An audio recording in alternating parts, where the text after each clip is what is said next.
What do you want to talk about? Well, I actually had some things, mainly a couple interesting news items that, we can't talk about. They were I already had them pulled up on there. But one is the Koenigsegg. Well, okay. Yeah, and then there's another one. So, Okay. those two things, I mean, we can obviously talk about the video being out. We can talk about the video. We can talk about how there has been 2 videos. Yes. Yes. Believe me, I know. Oh, cool. Well, I mean, I don't know. Let's just fucking start it, I guess. Good morning, good afternoon, and good evening, wherever this podcast may find you. It is I, as always, Gavin. And I, as always, Justin. Hi, Justin. It's been quite a few days. It's been a couple of days for sure. Let's have you start this one off, shall we? So, as a method of announcement, Why has it been a couple of days, Exactly. Justin? As a method of announcement, our NSX video is out, but it wasn't without kicking and screaming. God. Okay, so actually, let's start this off by debriefing about this entire project and what are the snags. What has been? What are? Let's talk about the hurdles that has been ever so present in this video, because this video was not fucking easy. We thought it was going to be pretty straightforward with how much that we got done in 4 days. Yeah, it was a lot. It was a lot. With the amount that it took for 12 or so shoots, maybe 10 shoots that we took for Audis, we did in 4. Yeah. For this NSX video. However, on the fourth day, On the fourth day, God created the NSX. On the fourth day, Gavin wanted to blow his head off. No. On the fourth day, we had all the cars together. This was our group shoot day, because day 1 was the black NSX with the red NSX that was in the film. Both of the NA1s, or an NA1 and NA2, the pop-up cars. Yep. And so that was day 1. Day 2 was the NA2 facelifted car. The third day was the NC1 Type S. And the fourth day was all the cars together in one room with our infamous now glass table. Yes.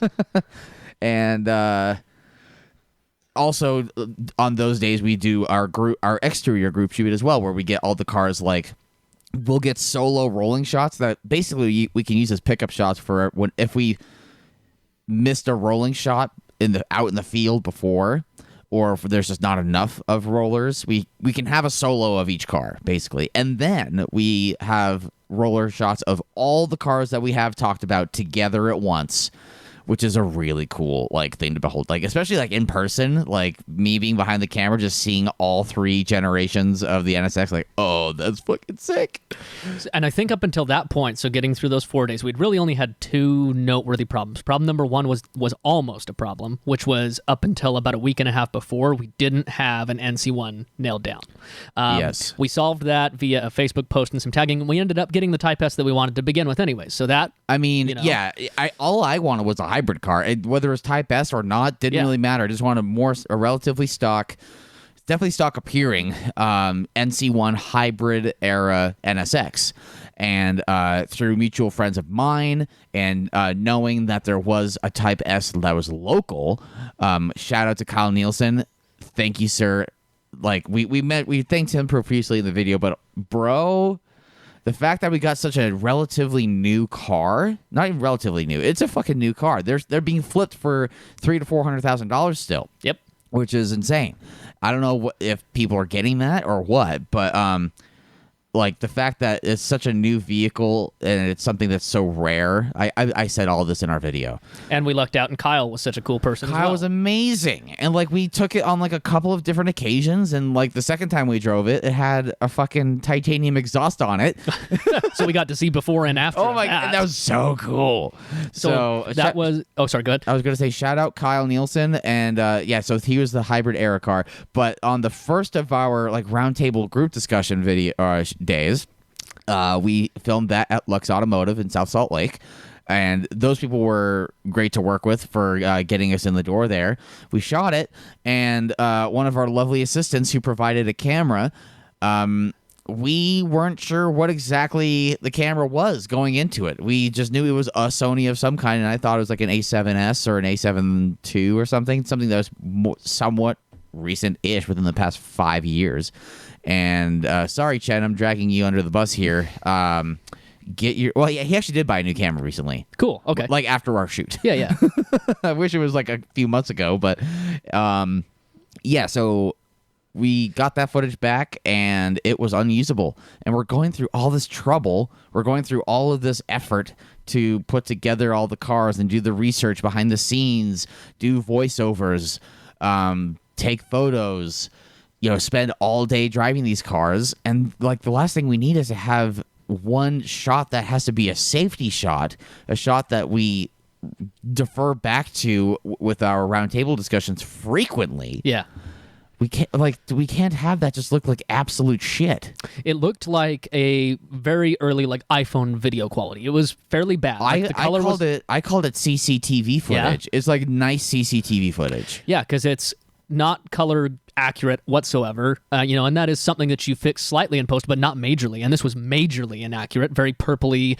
Lots of things had a lot of chromatic aberration around them, as well as unfeathered, feathered edges instead of smooth edges. It just so that's an aliasing. That's a digital problem. Yep, that's exactly. not an optical problem. And so we had actually used a Sony before, and we assumed that it would be okay because the center camera on the Minis was a Sony. It was a A7 III, I believe. I think A7S III. I think. So we figured it would be fine.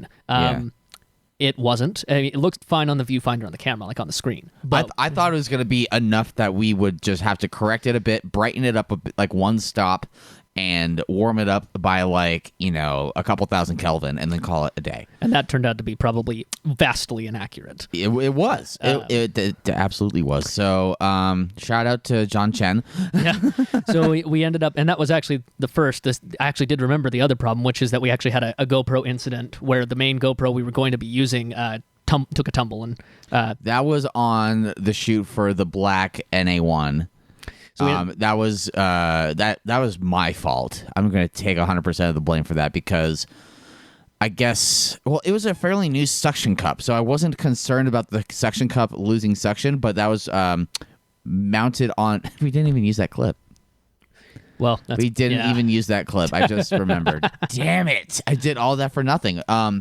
We put a GoPro on the top of the windshield, looking forward. And this is in Nebo Loop, hundreds of miles away from the nearest Best Buy, potentially. Yeah. At least hundreds of minutes away from the nearest Best Buy. And I proceeded to go do a rip in the NSX with the camera on. And we drove from the bottom to the top of the fucking mountain and realized, there was a camera that was there. And then it wasn't. And it's also not our camera. That was borrowed from a friend of mine who is actually the gentleman who supplied the two R32s that we used. Correct. And we did that because we've had overheating GoPro issues in the past. We've had our GoPros are older. They don't look the greatest. They're usable. They look fine. They look fine for GoPros, but they crash a bunch, whether it is from heat or battery usage. And GoPros have come a long way. The image quality of the couple images, which were my in-car and the black car that we got to use with that, was quite a bit superior to the other stuff. So that took a tumble, which ended... and that camera was... Oh, no, that wasn't pointed at me on the blue car. No, because that was a... That was a session. Mm-hmm. Yeah, okay. So what we ended up doing is... I hear a radio message as me and Chen, or it was... Chen was with me. Chen was with you. Yeah, I hear a radio message because I'm driving the camera car while they had done the rip up to the top of the ridge. Yeah. And I hear a message, GoPro's gone, GoPro's lost, it came off. Then we thought back, it was I hit my top speed for that run, the highest velocity was towards the bottom of the hill, which is where the straight was. Yep. So I was like, okay, it's probably down in that area somewhere. So I drove up to the top and grabbed Chen so we could have two of us go down and just see if we could find anything. Right. And I knew that camera was already only at 28% battery. So I was worried it might have died. When you found it, it was at around 5%, right? So yes, we drove back down, and it was still connected to my phone. So what I was hoping to see is either see the GoPro or see my phone connect to the GoPro. Right. We spent just over a half hour walking up and down that street, which is probably about a mile long, roughly, and came to the conclusion that it was probably gone. So we started hiking back, and as we started hiking back, we hiked down the north side of the road, and we were hiking back up on the south side. And I look over to my right there was also like a can or something right there that caught my eye. And lo and behold, right as I look over to my right on my phone, I see GoPro connected, and I look down and it's sitting there on the ground. So if we hadn't found that, we would have had to have filmed an entire second day. Or actually, no, we had other GoPros, so I guess we could have done your take again, but it would have been... Not the OG take. We would have had to... It wouldn't have been the original take. You would have probably been a bit, miffed. Well, yeah, I would have had to redo my entire black carpet because that was my first time piloting that car. Right. And I try to do that because then I'm able to really get in the moment and just figure out what I enjoy about my first time piloting a Japanese car of that caliber. A Japanese sports car, yeah. Yeah. So we go back, but we ended up having to use different GoPros for the rest of the shoot, which that worked out fine, except, then we ended up using Chen's GoPro again for the center camera on the blue car, and it did good about 50% of the time. 50% might be generous. The issue that we had with that camera wasn't with aliasing, and it wasn't with color temperature necessarily, even though it was a little wonky there. For whatever reason, the auto aperture within the lens of that GoPro would lose its fucking mind, and it would shut all the way, and it would open up all the way, and it would sometimes ping pong back and forth between all the way open aperture, which would blow the whole image out, or it would basically close all the way, and so we'd be you and I would be black, and you could see a little bit of the outside. It was back and forth and back and forth and back and forth, and we just what is happening here? So if there are clips in the NC1 review where it's just on someone who isn't talking for some reason, that's why. Or if it's on someone else for too long, or if we're trying to cut to a lot of other B-roll for whatever reason, that's kind of why. So fortunately, we'll say we were able to more or less tackle that problem with the magic of editing, just because we had to. We literally had to. But there were some parts where it did work okay, it worked decent, and towards the end, we're just kind of leaning into it. So we wanted to have a really candid discussion and conversation about it, and bring you, the viewer, in with us. That's part of what we want to bring with these bigger videos, or just in general, but especially with these bigger videos, and not lose our audience because we're putting so much effort into it. We may as well bring you along for the ride with us and kind of immerse our viewer in that experience. So those were those two problems, but to kind of fast forward to the other problem, we noticed the film from the center camera in the Lux Studio bit. I believe it was first or second edit days when we have noticed that footage looked really off, and that was about a week later. This is part of the problem with the person who isn't the main editor housing their edit rig. Yeah, we have to make schedules work. We have to make schedules work, for shoot days and also for edit days as well, whether it comes to either people on the boots on the ground, or wrangling cars, or and now editing. So it took us a little longer than we wanted to. Some time had passed. You went on vacation. Yes. So it was a couple of weeks, and we were like, fuck. So we kind of got a lot of other stuff done first, and then we had all of the rolling shots and the flybys and the beauty shots cut and color graded, and we were making our way pretty quickly, and then just every once in a while would go back in and dabble with that footage and see if we could do anything. We just could not unfuck it. And sorry, I'm being rather explicit on this episode, but we just could not, for the life of us, fix it. And I work in, or have worked in, video production and filmmaking and editing and this stuff. I'm not new to Premiere, and I could not, for the life of me, see a way that this could be usable footage at all. And that's a really hard conversation to make with the people that have been oh so generous to just devote their cars to us or their time and say, hey, we need another one. We need another day. Because, at that point, though, it did help that all we needed the cars for were to be parked together. We didn't need to like get more roller shots, get more flybys, get a second in-car bit. We didn't need any of that. We didn't need extreme driving, dynamic driving, or any of that stuff. We just needed them to be parked in a room. We'll just say besides finding a location, it's the best worst case scenario. Well, and then also we tried to get that location back, and communication with the people at Lux, because things had to move so quickly. It wasn't. It was hard to move forward. The communication just back and forth wasn't great on the second round, and I'm not quite sure why. It's not our fault either. I do know it's not our fault. Yeah. They also had some construction going on, so there's like some like wait and see about that. It's too bad because like with our roundtable discussion at Lux, like we had like a midnight purple R34 GTR there, and an orange Gallardo, and like a Performante, and like there were some other cars, but like a real heavy hitter Japanese, like a real icon. Like a lot of people had that car, either built in Forza or Gran Turismo, or just like watched videos of it, or like people have held that car on such a high pedestal, way higher than any of the NSXs. Oh yeah, for a long time. So to have that, in our presence was like, it was amazing.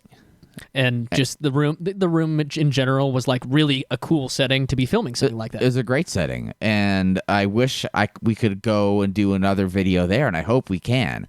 So if anyone from Lux is listening, call me, or I'll call you. I will call you. Yeah. But we got Makes and Models again because we knew that we had a pretty good relationship with Derek and Jen, the owners of Makes and Models. So shout out to the Wolthoffs, and shout out to Makes and Models for just being so accommodating. It's funny, when we got there, unfortunately, the associate that was supposed to let us in to the building actually got COVID.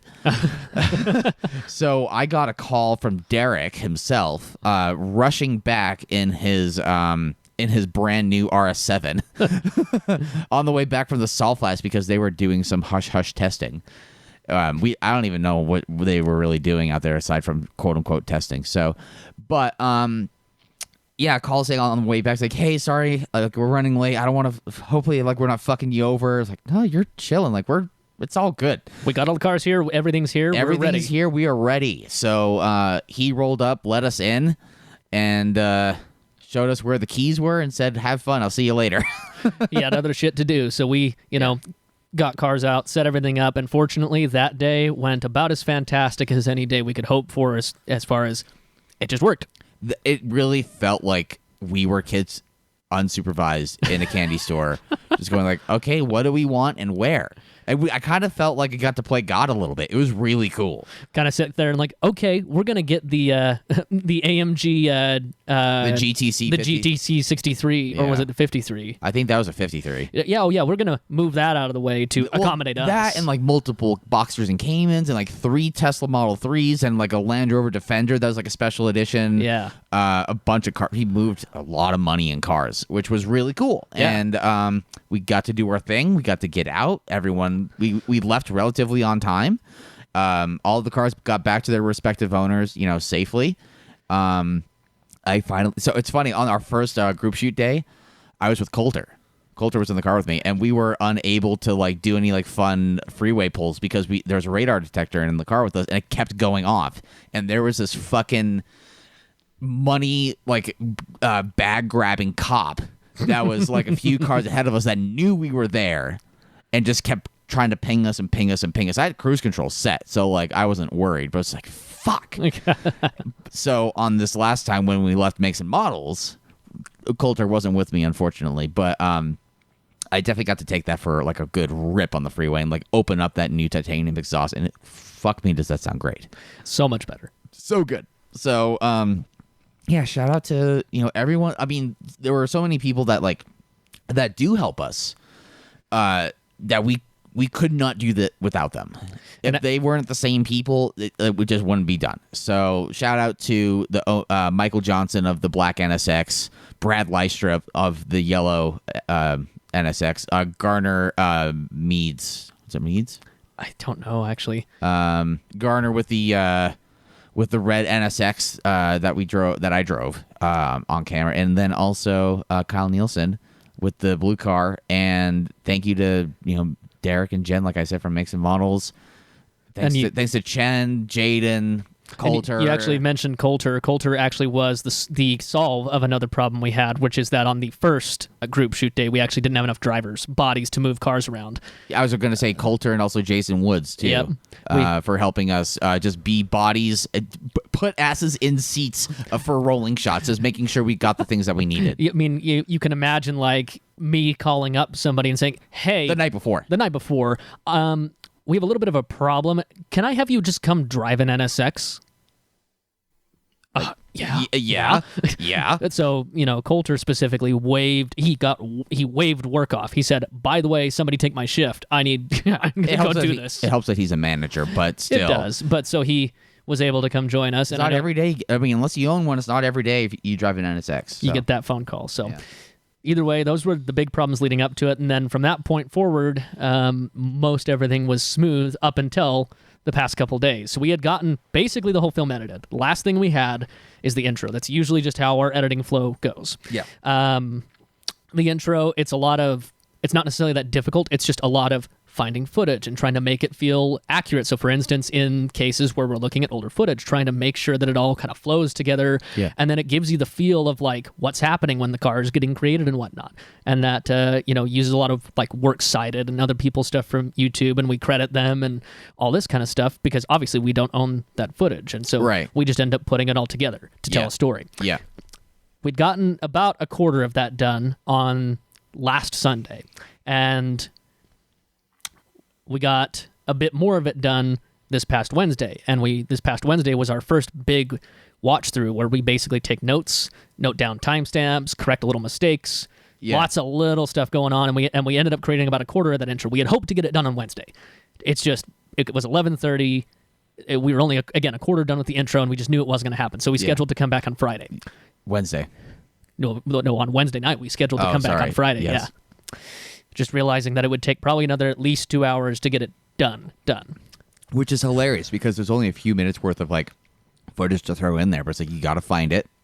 You have to cut around it. Yep.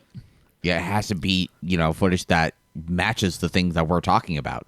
And on top of that, it's usually quite often like 4:3 footage, so we have to make it look visually appealing, meaning that the rest of it's shot in 16:9, so we have to throw another one that's blown up and a lot of little behind the scenes things to make it look right. Right. So originally we had planned to meet up on Friday, but Friday came and Gavin had a couple of crappy things. I got hit on Thursday. Yeah. Thursday night or evening, not even evening, just Thursday after work. I got, in the moment it felt more intense than the actual damage looks like, but I was rear-ended by a kid. I say kid, he's probably 20. Actually, I do know how old he is because I have his fucking driver's license, but it's just like a few scratches actually that's just on the bumper, and a chip on the tailgate. I think my car does sound a little different, like the overrun isn't as present, and I have been giving a couple like more burbles.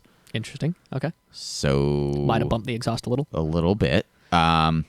So I'm gonna, and it's funny because the entire time I've owned my car, I have noticed like there's a scuff that's on the driver's side, like the edge or the corner, the rear 3/4 of that. There is like a bit of a scuff that's always been on the bumper. Yeah. So I was like, oh well, I guess I'm getting a new bumper. I guess I'm fixing that problem.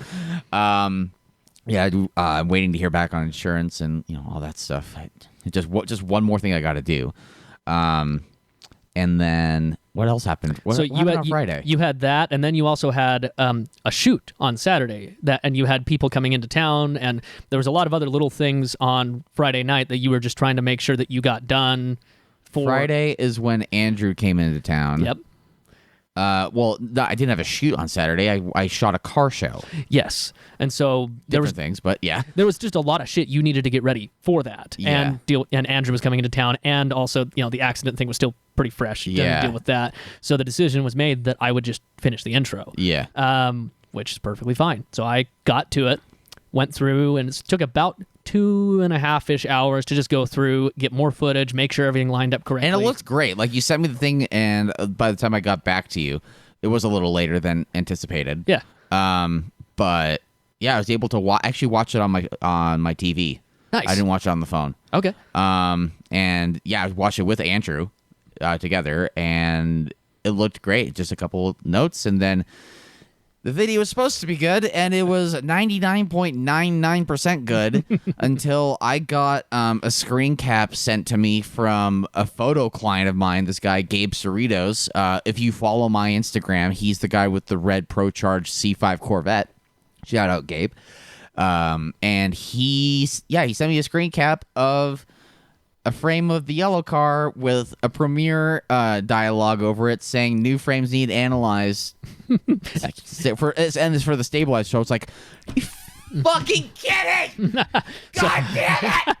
So there was actually two things that led up to that as well, because on my end, after we got Gavin's notes on the intro, fixed those couple things, I exported it, went to upload it, and then I noticed on the export, as I was just double checking the intro, that there was just a stupid error on one clip. Sometimes, it's pretty rare, but sometimes you'll just have a clip not render right, and it'll look like it just went kind of green on a small section of it, almost like it just didn't process footage. What clip was that? Was it the same one? It was in the intro. It was just one of the older clips. Oh, okay. Gotcha. So I was like, fuck. And so we got off the phone and had corrected everything at about 10:30 at that point. And then it took until about 11:20 to export, and then it took about until midnight to upload. All fine. I'm up late usually.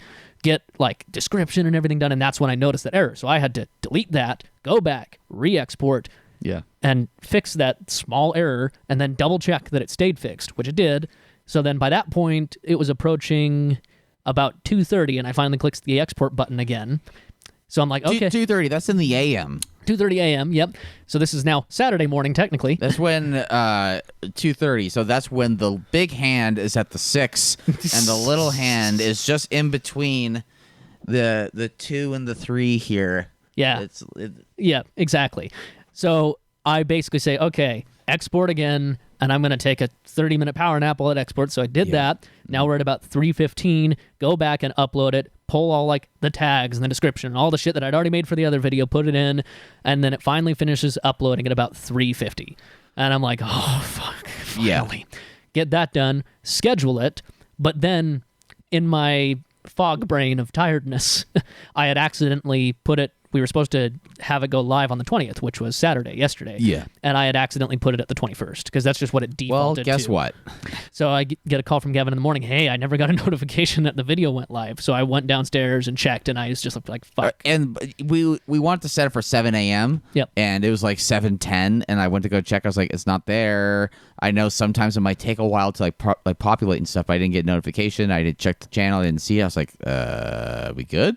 Yeah, so I go down and check, and YouTube in fact, I've now figured out, as I've had to redo it again, YouTube defaults to the next day. It doesn't default to, the same day like I was thinking. Yeah. So, but it was 2:30 in the morning.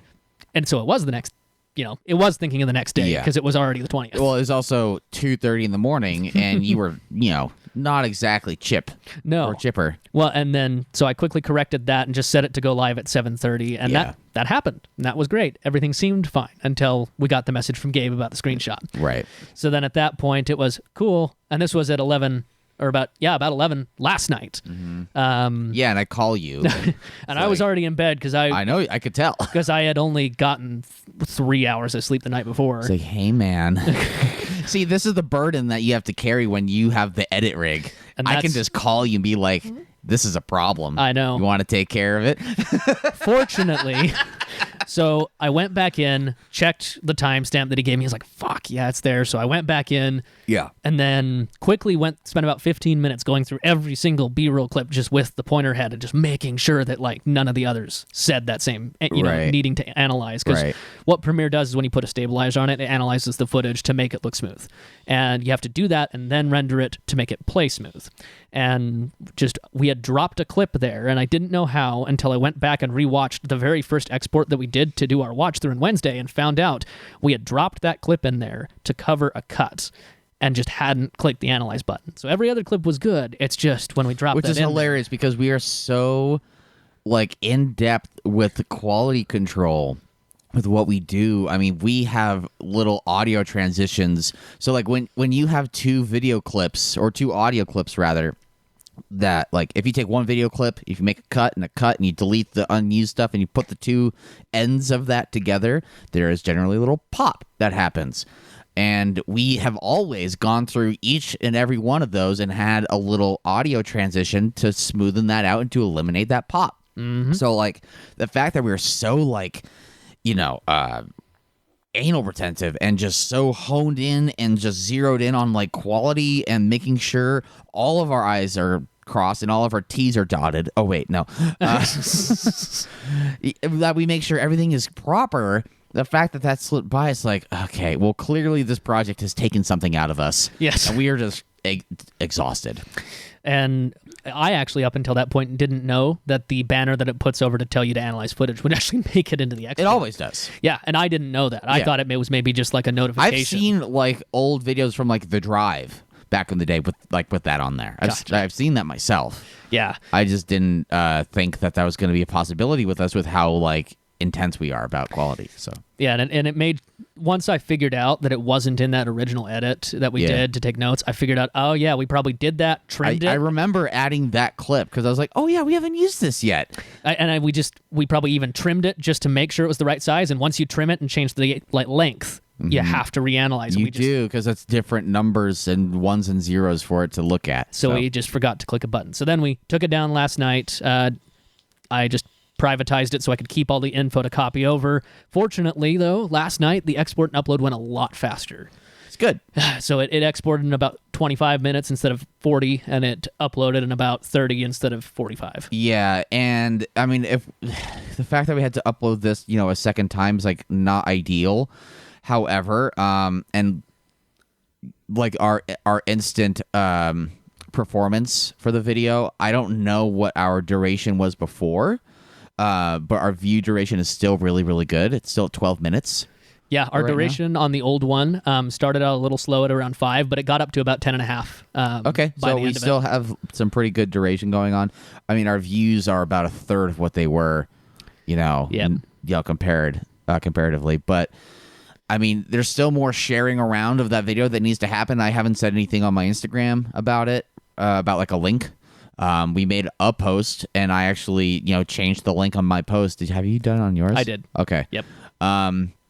So like that's good, but like, there's some more sharing that needs to happen. Got to throw it up in the groups and stuff. If you have not seen it yet, which I don't know if you're listening to this, you probably have, but if you've seen it, or the words of stuff. If you haven't seen it yet, go check it out. It's NSX the JDM Icon. On YouTube, and I don't know what else. Do you have anything else to add to that? Yeah, it's getting there. I do find it funny though that like the re-upload of this video, although it has about a third of the views of where the other one got to before I took it down, it actually has almost the same amount of likes. So apparently we've got more interactive viewers. I do on miss this the comments though that were on the first one, because like the first one was like who was it?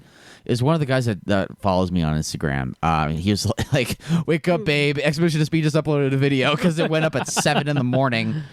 on a Saturday. And YouTube, we had actually even talked about this as we were figuring out this problem. YouTube used to have a way for you to take down a video and re-upload. Well, you just replace it with a different file. Mm-hmm. But I think they did away with that once they added all of their editing features into their own suite. Yeah. I'm sure people abuse that and like would take down a video and throw up a completely different one. I'm sure. So sadly we had to just wipe the slate clean.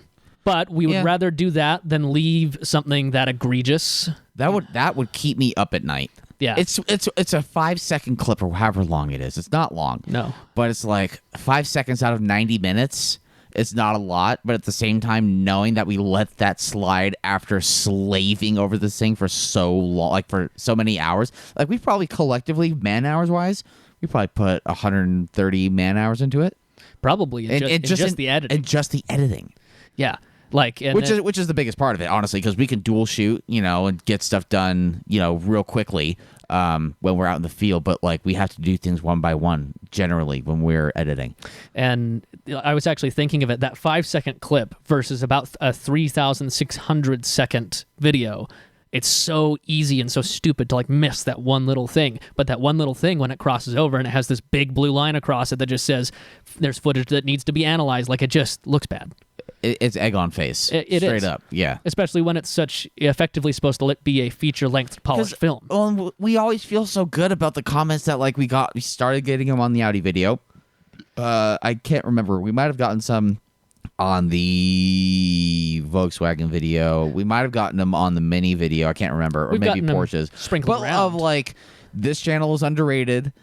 You guys, why don't you guys have 1 million subscribers? Where who are these guys? Like, you could be Motor Trend. Like we've had those, which is crazy. We even got recognized in person, which is hilarious. Which is still crazy to me.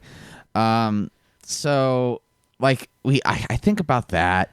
I think about trying to maintain this image of, I kind of like the idea of being the underdogs. Yeah. I think that is pretty cool. Like if we can like pump out amazing content and like be kind of slept on, but the people that like us really fucking like us. Yeah. I think that's really cool. More devoted audience. Of course I want us to grow. Of course if we had 1 million subscribers, I wouldn't sleep at night, but it would be really cool just to see that, Yeah. And like being the underdogs can be kind of a cool thing at the same time, because you're also not beholden to the problems that the big dogs deal with. Right. We are a little more free to do some of our own stuff. We're not quite as much as a slave to the machine, Right, and that's part of by design. When you upload only a handful of videos a year. Yes, you don't really dig yourself like a trench where okay, to keep my engagement up, I need to do X, Y, and Z. If I want to pay rent this month, I have to make X amount of videos, X type of videos. Whatever. Yeah, because I even have one of the content creators I watch, which isn't even in the automotive space. He had originally started up a podcast that they would do with video with this really cool set, and they actually abandoned it because their revenue, because it was so different from their regular content, cut in half. Crazy. It's insane. When you have any other kind of job where you have a boss, sure, your boss doesn't really want to pay you more than they have to, but in like YouTube and Google AdSense land, your boss or your employment does like it literally does not want your best interest at heart, and it's something that you have to please it. It will never please you back. The only way it can please you back is if somehow you get into either an algorithm train or someone famous shares something around, and so it just starts generating its own life. But that's a one-time blessing, though. That's a one-time blessing, and B, you don't get PTO with YouTube. Nope. You don't get vacation days or sick days. It's part of the reason you see in the past 5 years you've seen so many creators go into baked-in video ads, is because AdSense used to be a little more friendly, but it has gotten a lot less friendly as the content restrictions have gotten a lot tighter, and just how much you make has gotten a lot less. We still have pretty good click-through rates. Yeah. We have some pretty good CPMs, which is great, which is it feels really awesome. And it'll be even cooler the more we grow, the more that our fantastic CPM due to our high viewer retention and our high click-throughs and stuff like that, the more that'll just kind of compound. And a lot of this is inside baseball too, which, if you care about this, great. If we've lost you, I'm sorry. Long story short, we get more per view than the average YouTuber because more our viewers... More per click than the average YouTuber because of the fact that our viewers stay longer and generally go through ads and stuff like that. Because the click-through rate on a video, say, posted by someone like Vehicle Virgins, it's going to be real short. Yep. Good. Sorry, go ahead. No, it's like and that just all that means is the average of the people who clicked on the video did not stick around for very long, and they clicked away, which means the incentive from the sponsor or just from the AdSense program goes down. But when the people stick around in the video, the incentive goes up. Those advertisers that are putting those ads that you love to skip in videos, because we all do. Oh yeah. I don't run ad blockers, but also if you have an ad, if you have a video monetized, and you can obviously customize how many ads go where and what kind of ads they are. But if you skip an ad, it still counts as viewing the ad, which is really nice. Yeah, and so with those advertisers look at all those analytics, and they know that like if a person sticks around for the video, they're going to be for the whole 90 minutes. We'll say that they're 2% more likely to click on their product, and then there's 5% chance that if they click on the product, then they'll buy it. They know all these metrics. That's how they determine what to advertise. Don't cite us on those numbers, but yeah, I have no fucking clue. And fortunately those numbers change all the time as well. Sure. So, and then they also choose what to do. Funny enough, when I was actually looking at the Audi video for some reference, I actually got an Audi ad on the Audi video, which I thought was hilarious. Oh, I've gone back to watch that video a couple of times, and basically every time I watch it, it's the RS6 ad. Well, one with like the red RS6 with the valet. Yep, that was the one I saw. Yeah, and it makes sense though because it's on a huge Audi video. Oh, for sure. Have we hit 400 yet on that? Yes, we did. Fuck yeah, we're at like 403 or something like 403,000 people took the time out of their day to watch a hour 45-minute long doc on an antiquated and dead Audi engine. I just love that. Sorry, 401. 401. Yeah. So yeah, we did hit 400 though, which that's crazy. Wild. Thank you to everyone who's done that. That's incredible. Funny enough, we just had James K. Hey James, if you are listening to this, DM me or something. I don't know. Shout out James. He's a frequent viewer of ours. Yep. And he's like, why the re-upload? Well, funny story. Here's the story. Check the podcast. We explained why. Exactly. So either way, with that being said, with the more we grow, the better money that we'll make. Unfortunately, since we don't dig ourselves as much of a trench, it'll be a little bit more consistent than most. But it's never the best. And it really sucks because it doesn't necessarily need to be that way, but that's just as YouTube has been honestly in consistent explosive growth for most of its lifetime. Yeah. They've had to just, I'm sure on their end, they've had to just deal with things and, find fixes for stuff along the way and just let the train of the algorithm and how they pay and advertisers develop on its own because they can't just pull a plug. It's the largest, conglomerate of video sharing platform. I think it's, at one point, I think it was, and maybe it still is, larger than the rest of the video hosting community combined. I wouldn't be surprised it was larger than Dailymotion and MiniClip and whatever. Yeah, it wouldn't surprise me whatsoever. They're just huge. They are the monolith. If you want to upload video content, nobody uploads to Vimeo. No. Sorry, Vimeo. It's just the reality. I remember Vimeo back in the day, back in 2008 and 2009. It was like, oh, this is going to be like a new thing. It's like, not really. So, anyways, TLDR, the NSX film kicked our ass, but it's done. It's done. It's finally done. It's done. Thank you for people that have watched, people that have watched our other stuff. Thank you, and I think that's a good place to put a pin in that, I guess. If you have any other questions, if there's things that we didn't address about old and new NSX, DM us on Instagram at Exhibition of Speed. Email us if you really care to, mailbag.eos@gmail.com. We have other things to discuss, though.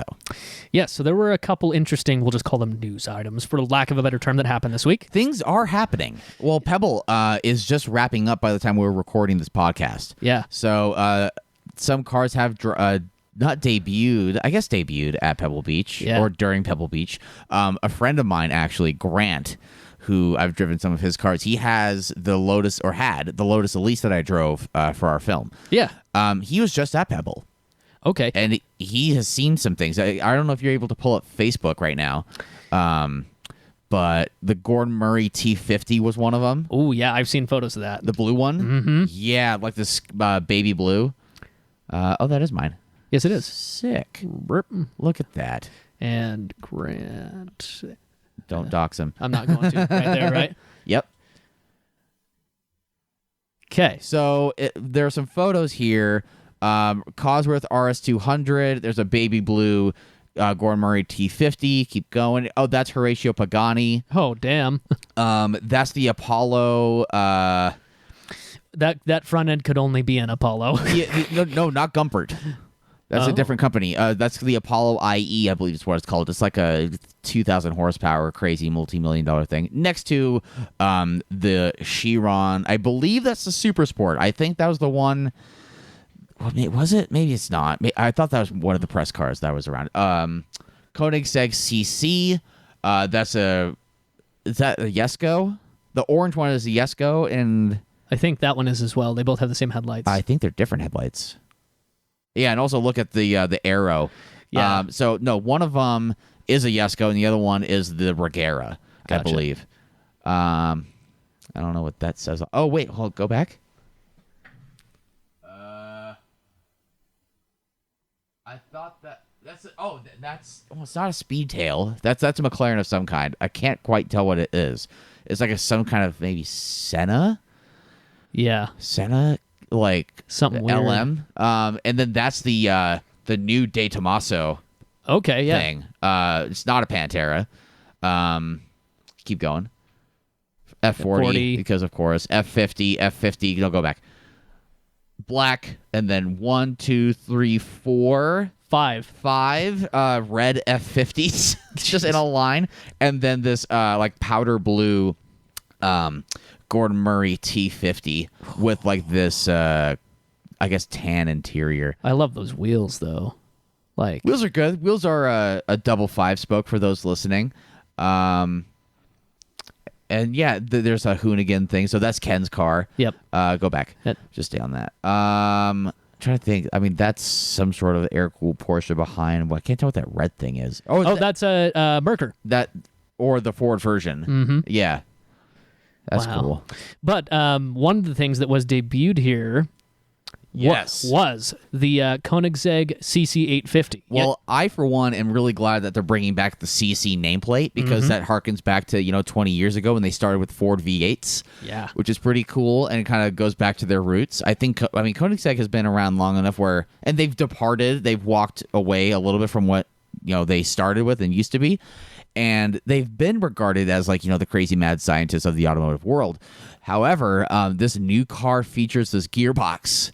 It's a 9-speed. It has 7 clutches, and it is the closest thing to a proper, you could call it a manumatic, because it will shift itself, but the gear shifter is in a gated H pattern, which is interesting. So yeah, 9 speed, 7 clutches, but when you put it in the manual mode, it has 6, I guess, gears. I haven't read much more past that though. So I did a little bit. Here, effectively how it works is this. It is a H pattern, but there's 8 slots. But other than that, it looks, one of the slots is drive. One of the slots is drive, one is reverse, and then there's 1 through 6.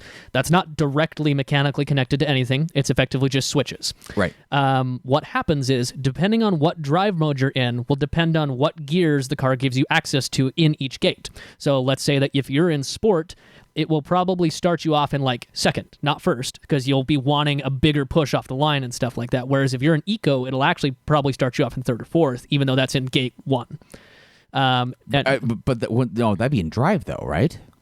Drive, it'll do whatever it wants. But I'm saying that the gates of the gears will actually change. There's not a sport gate though. There's not, but it's drive mode.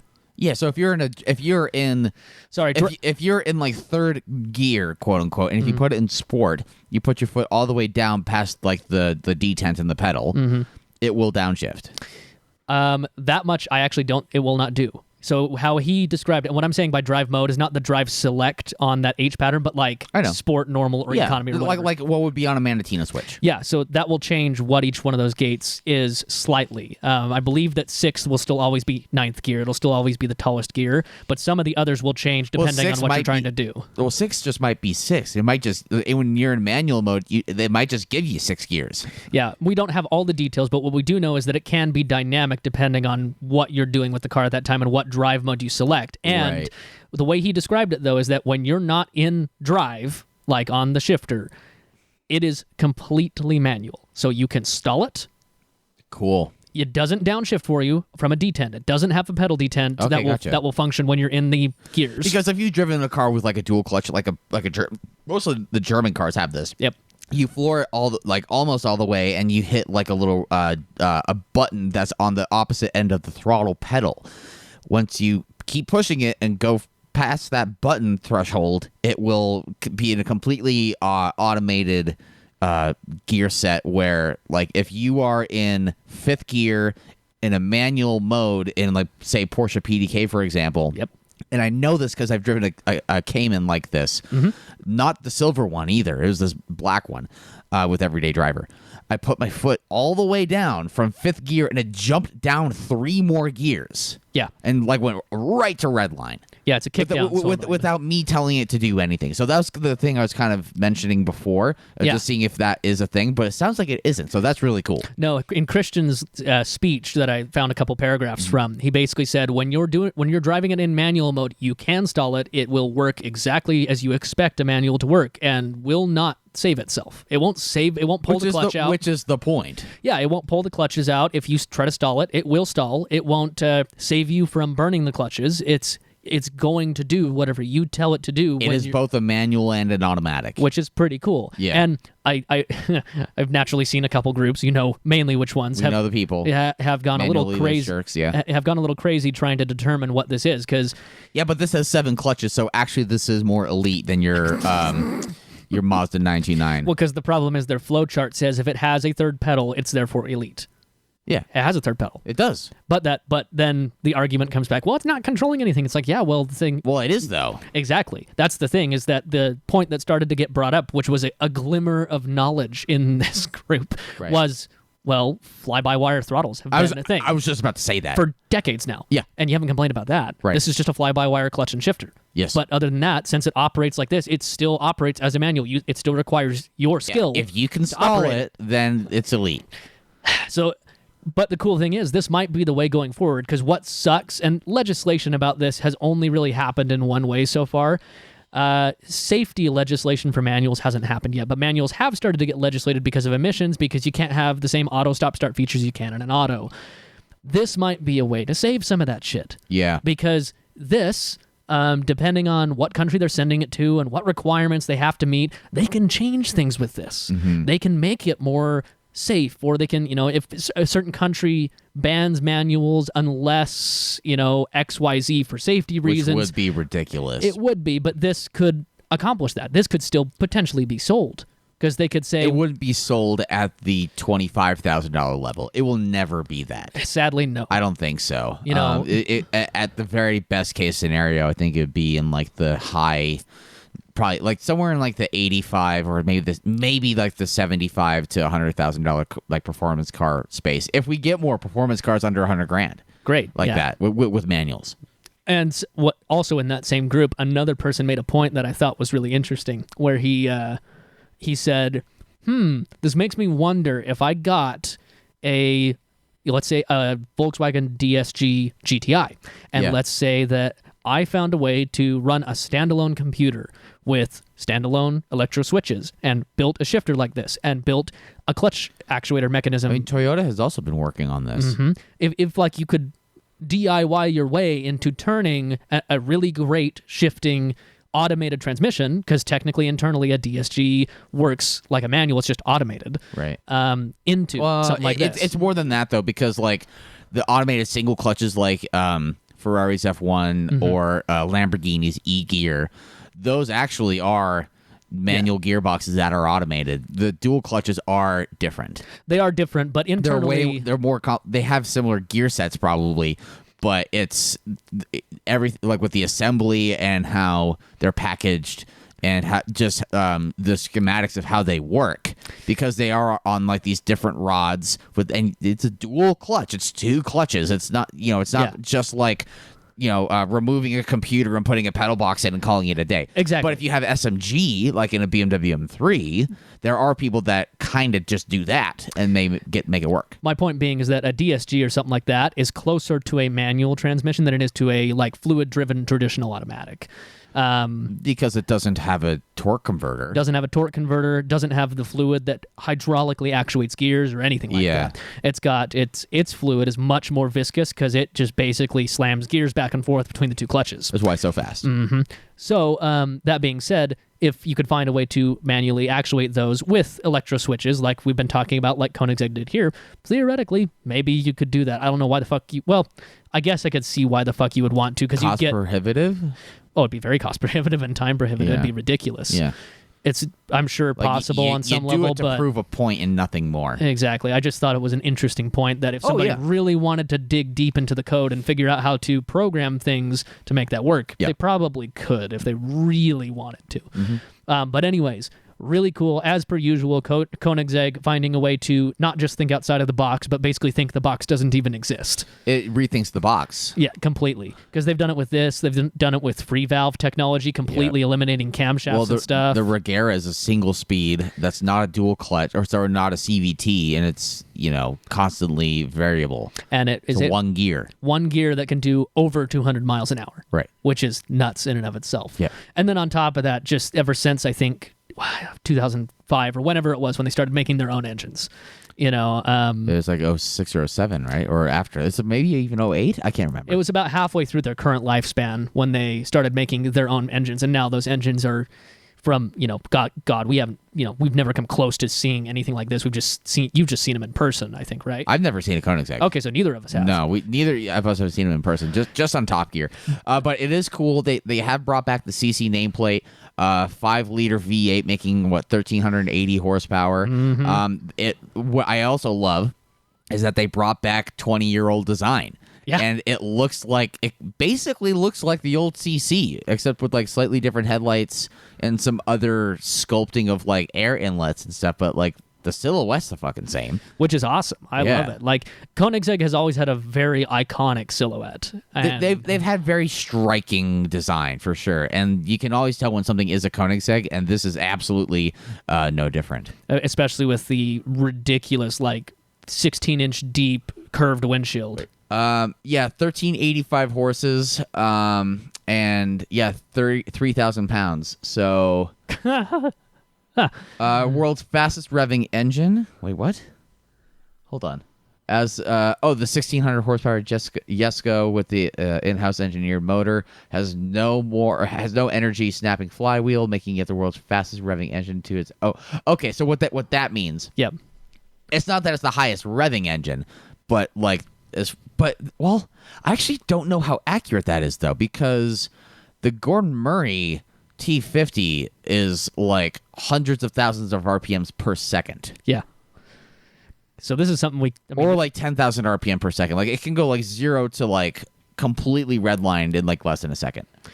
So who knows? I mean, and that's a 12,000 RPM redline. And it'd be between these two probably, because or it's this in Porsches too with 9,000. It's crazy. Yeah. But anyways, so that's one big thing. The thing we'll never be able to afford. But I did see afford to see. Yeah, exactly.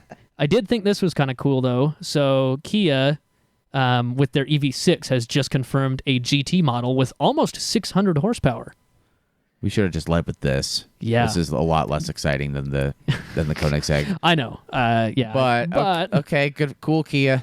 I mean, reality is we'll see how it goes. Like, it's fast electrics are, okay, fine. It'll be interesting. Like, I like that red. I think the red looks good. I think the few styling changes look interesting. Yeah, it's got a double wing system, just like a Cosworth. Look at that. I know. Wow. So I mean, I think it's cool and interesting that someone is making a little bit of an effort to continue trying to sportify the models, because at least right now, I mean, Tesla does that with plaid shit, but for the most part, a lot of the other EV manufacturers haven't necessarily been trying to Mustang make GT or Mach-E GT exists. This exists. Teslas exist. Taycan.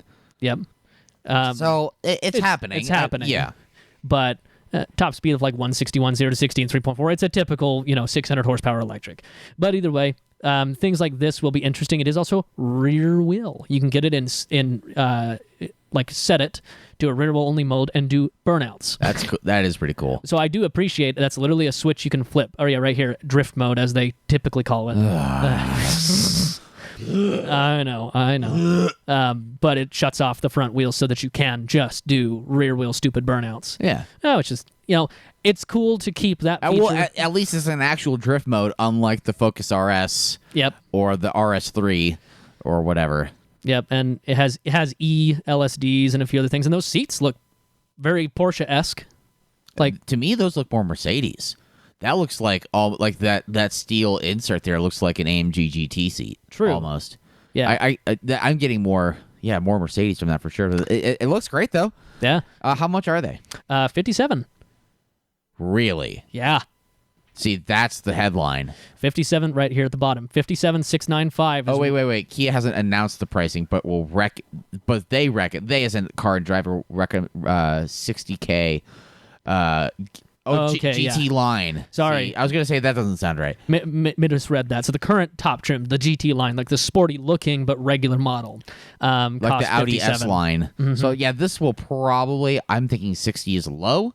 I think it'll probably start at 70. Yeah. 65 to 70 base for the actual EV6 GT. But that's cool. We'll see where things go. Like, I kind of like to keep up on things like this, not because they're necessarily exciting at this point, but because... this has been a change, though, that happened since you got your Stinger. You have definitely been more Korean leaning since that car. What can I say? A car had a big effect on me, and When are you getting another one, Justin? Right? I know. When's the next Stinger, huh? The funny thing is, if I got another Stinger, wouldn't stop talking about it again, and I had to go through another 14 months of that bullshit. That would be problem one. Problem two would be I would actually want a 2018. I actually don't necessarily like the newer redesigns. Interesting. I like the original, the 18 through 20, the first three model years before the facelift and tail lift. Yeah. It's still a facelift. Yeah. So I would definitely go for that if I was going to get one again. But I think what that spawned in me and why that interested me so much beyond it just being a good car was simply because I view the Koreans and their explosive growth over the past decade as like, where are you going to go next? Mm-hmm. And they've been fairly consistent at throwing some curveballs, which is kind of cool. They just have been unrelenting on their release of bangers. It's just banger after banger, like just great car after great car. It started with Stinger and with G70, and then the Veloster N dropped, and now the Kona N. I'm starting to see those around, and they look pretty rowdy. Yeah, and then we've got like both the Hyundai, what's it called, the electric one, the Kona, the Kona, the Hyundai version of this. So you have the Kia EV6. Ioniq 5. You have the Hyundai Ioniq 5 with its kind of crazy retro future look. Yeah. And then you've got all the Genesis brand has been redone. I was about to say the GV70 and the GV80 look really great too. There's also what's the electric one? There's an electric Genesis. It's like a GV60. I believe it is the GV60. Let's see.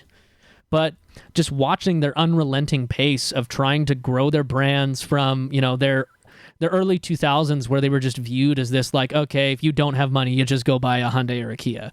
Right. They've been clearly trying to get over that stigma and doing a pretty damn good job of it. I agree. I agree. GV60. Sure. It is that one. It is the GV60. Yeah. Yep, so that's their fully electric. It's the one with like the the magic 8-ball shifter thing, whatever, the crystal. So interesting, but I like to pay attention to it because I like to see where they're going to go next because I hope... You also get excited about cadenzas now, which I don't understand. Yeah, I mean... I'm throwing you under the bus for that one. I actually don't know why. That one. It's the brand. It's the brand not recognition, the brand... what's the word I'm looking for? Loyalty, I guess. Yeah, brand loyalty of some kind, because I never ever... You get brand loyal. Yeah. I mean, you've definitely been that way with Audis, for sure. And Saabs. And Korean cars, I guess. I just have weird tastes. I mean, well, I'm vanilla by contrast. So. The most vanilla thing I've ever bought is the Tacoma that currently graces my garage. So many fucking people have the quicksand, whatever.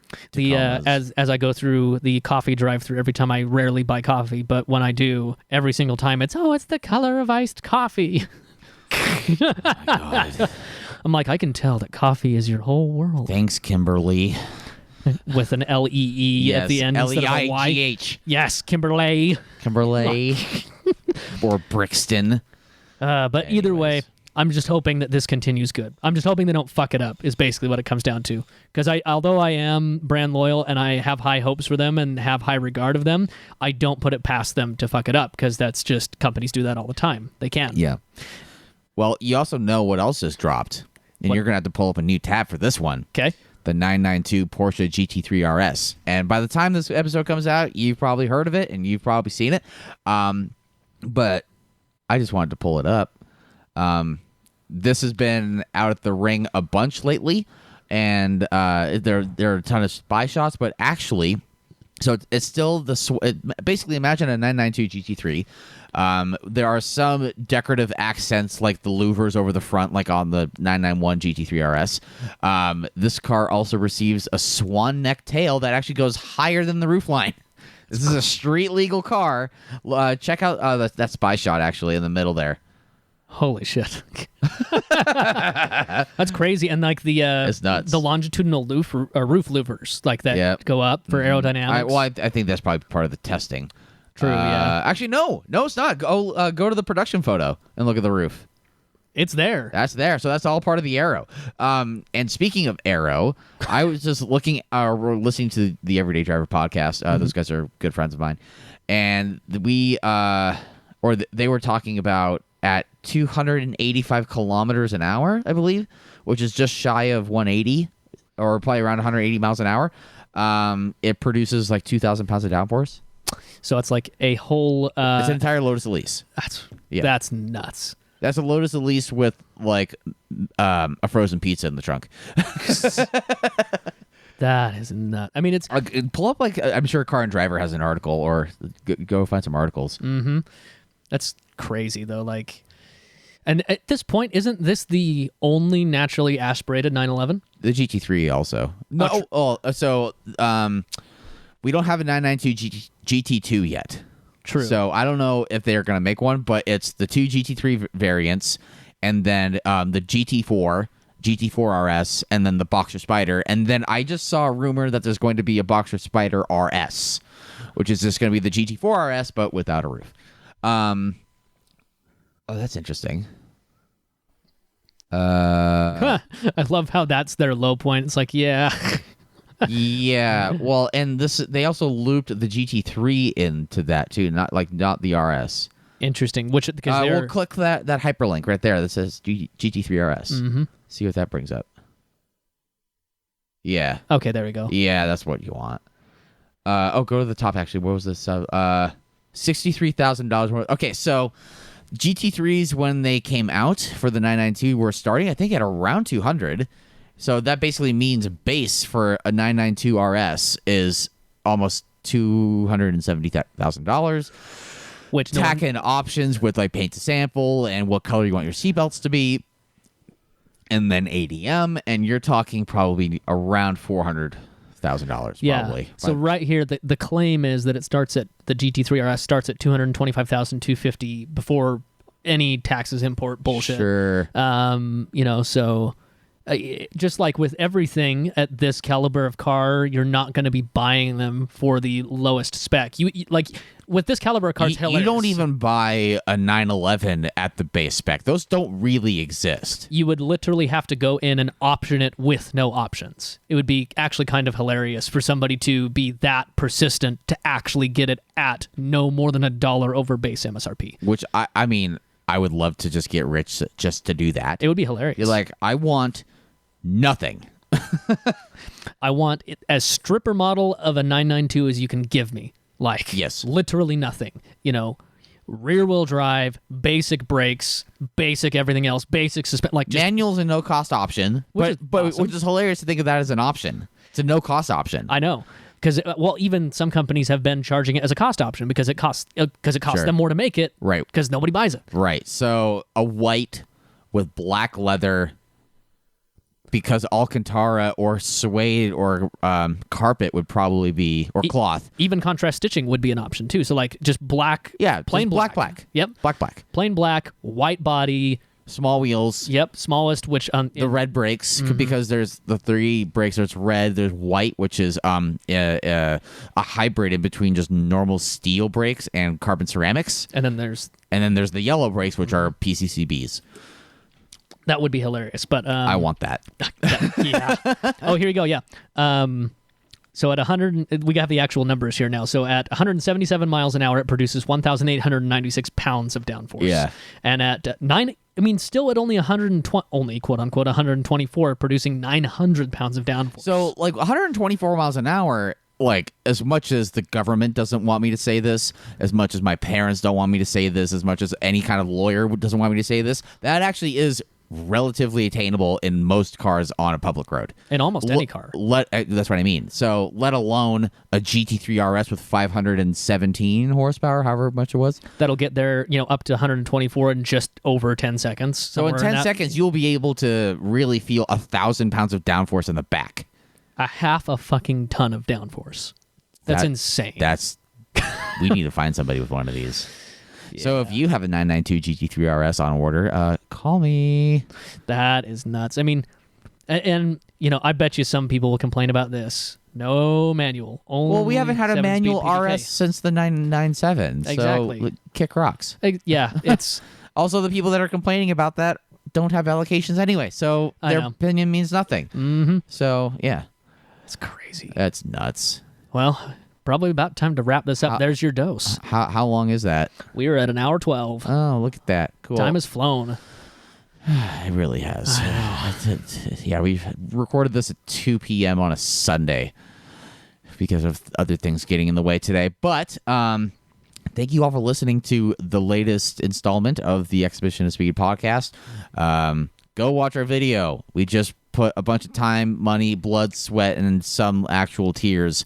Oh yeah, mine. I forgot about that actually in the video. I cry. I show a lot of vulnerability in this film. I cry. I'm singing terribly. We had to actually trim some of that out. It was that bad. So if you want to point and laugh at me, go check out the NSX, the JDM Icon on our Exhibition Speed YouTube thing. Justin. Yes. Anything else you'd like to add? No, please do that, because theoretically these videos are all a financial loss to us. Yes. And so please just help us. Please watch it. Tell your friends. Tell your enemies. Yeah, the more that you help us, the better, the better that we can get, because the more money we'll have to play with to not just drown ourselves. Correct. Drown myself in sorrow. Anyways, if you want to buy some merch, like I said in the video, by the time the video goes live, we will have started on hoodies. We haven't started on hoodies yet, so this is what we're going to do with today's meeting, Justin. We're going to talk about hoodie design. So if you want to buy a t-shirt, hat, sticker, eventually a hoodie, which we will tell you about when it goes live, www.exhibitionofspeed.com. We have merch. We have articles. We have videos. We have a feed for this podcast. We have things. And we also have things to say. But we will say them next time. Until then, I've been Gavin. And I've been Justin. And this has been the Exhibition of Speed podcast. Goodbye.